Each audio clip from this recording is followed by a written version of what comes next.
भोपाल में मुख्यमंत्री डॉक्टर मोहन यादव ने लालघाटी स्थित गुफा मंदिर पहुंचकर प्रधानमंत्री नरेंद्र मोदी के नेतृत्व में राष्ट्र सेवा के 12 वर्ष पूर्ण होने के अवसर पर आयोजित धार्मिक कार्यक्रमों में भाग लिया। इस दौरान उन्होंने सुंदरकांड पाठ, हनुमान प्रार्थना और चालीसा में सहभागिता की तथा महाआरती में शामिल होकर प्रदेशवासियों के सुख समृद्धि की कामना की। कार्यक्रम में सांसद आलोक शर्मा सहित बड़ी संख्या में श्रद्धालु मौजूद रहे। प्रधानमंत्री नरेंद्र मोदी के नेतृत्व में केंद्र सरकार के 12 वर्ष पूर्ण होने के अवसर पर भोपाल के प्रसिद्ध गुफा मंदिर में धार्मिक आयोजन किया गया। कार्यक्रम में मुख्यमंत्री डॉक्टर मोहन यादव ने पहुंचकर भगवान हनुमान के दर्शन किए और मंदिर परिसर में आयोजित सुंदरकांड पाठ, हनुमान प्रार्थना एवं हनुमान चालीसा में भाग लिया। मुख्यमंत्री ने महाआरती में शामिल होकर प्रदेश की खुशहाली और समृद्धि की कामना की। इस अवसर पर सांसद आलोक शर्मा भी मौजूद रहे। कार्यक्रम में बड़ी संख्या में श्रद्धालुओं ने सहभागिता कर धार्मिक वातावरण को और अधिक भक्तिमय बना दिया। आयोजन के बाद मुख्यमंत्री डॉक्टर मोहन यादव दिल्ली के लिए रवाना हो गए।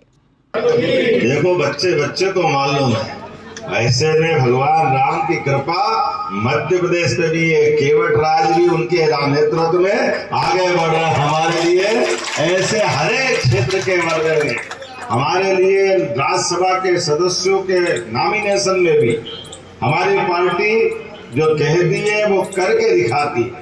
सबका साथ, सबका विकास, सबका विश्वास, सबका प्रयास। ये बोलने के लिए नहीं। वाल्मीकि धाम के पीठाधीश्वर वाल्मीकि उमेश नाथ जी महाराज हमारे बीच राज्यसभा से जाते हैं। सुमित्रा वाल्मीकि जी जबलपुर से जाती है।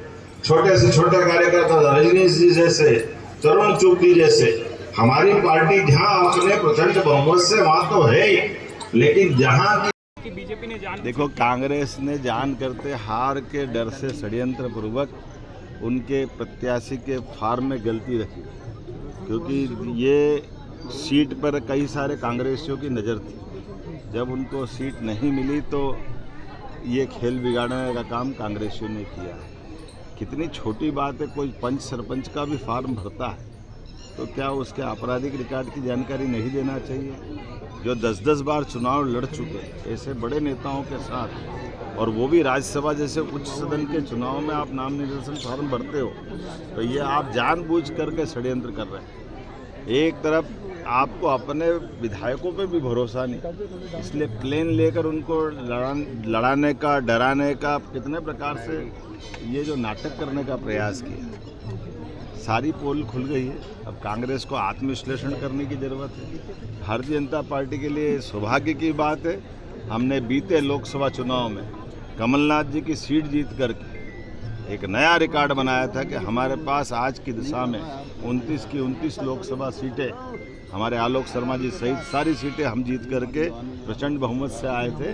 और तत्पश्चात उसी समय वैसे तो एक रिकॉर्ड बना था इंदौर का, जब मैंने कहा था कि जिस नगर का जिलाध्यक्ष हो, अगर वहाँ लोकसभा का वो प्रत्याशी नहीं लड़ा पाए तो ये उनको विचार का विषय होना चाहिए।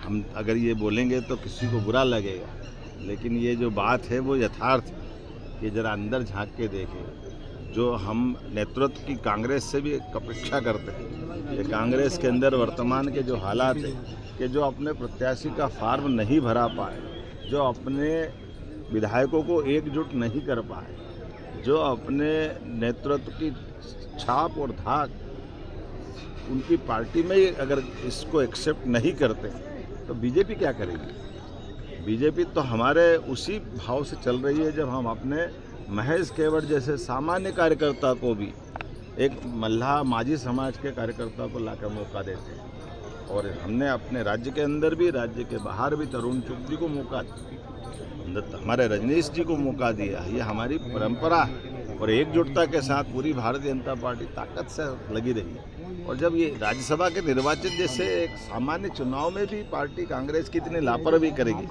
तो कांग्रेस अपनी गलती को देखे। निर्वाचन अधिकारी के सामने उनने अपना पक्ष भी रखा, एक्सेप्ट भी करा कि हाँ हमने ये बात छिपाई थी। और ज़रा देखो तो सही, जिस आपराधिक प्रकरण पे हम अभी बोल नहीं रहे वो प्रकरण किस प्रकार का है।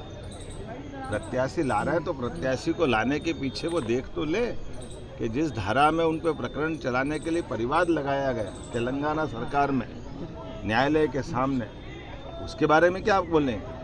वो कोई नारी बंधन वाली बात है क्या? शर्मनाक बात है। प्रत्याशी चयन करते समय इन सारी बातों को देख